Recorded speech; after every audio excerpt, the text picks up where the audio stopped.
একটি বিষয়কে কেন্দ্র করে দুই দেশের সম্পর্ক আটকে থাকার কারণ নেই বলে মন্তব্য করেছেন ভারতীয় হাই কমিশনার প্রণয় ভার্মা।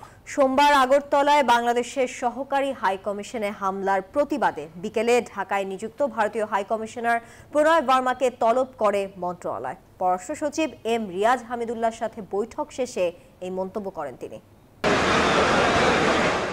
এক সময়ের কথিত সোনালী অধ্যায়ের সম্পর্ক পরতে পরতে খোলস ছেড়ে বাস্তবতায় রূপ নিচ্ছে। ভারতের সাথে দ্বিপাক্ষিক সম্পর্ক উন্নয়নে অন্তর্বর্তীকালীন সরকার যখন বারবারই ইতিবাচক বার্তা দিচ্ছেন, তখন দেশটিতে বেড়েই চলছে অপপ্রচার। এর মধ্যেই আগরতলার বাংলাদেশ দূতাবাসে ঘটল নেক্কারজনক হামলা। এ নিয়ে কড়া প্রতিবাদ জানিয়েছে ঢাকা। দিল্লি দুঃখ প্রকাশ করেছে তাৎক্ষণিকভাবেই। পরে ঢাকায় ভারতের হাইকমিশনকে জরুরি তলব করে পররাষ্ট্র মন্ত্রণালয়। মঙ্গলবার বিকেলে ভারপ্রাপ্ত পররাষ্ট্র সচিব রিয়াজ হামিদুল্লাহর সাথে ৮ ঘণ্টা বৈঠক করেন ভারতীয় হাইকমিশনার প্রণয় ভার্মা।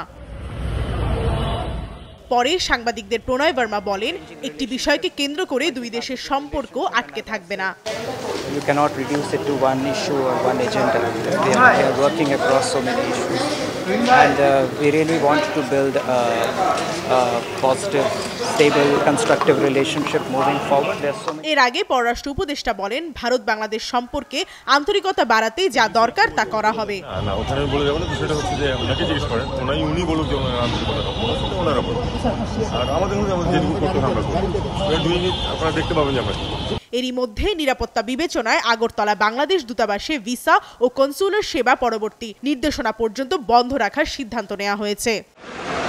প্রমা চৌধুরী, নিউজ 24, ঢাকা।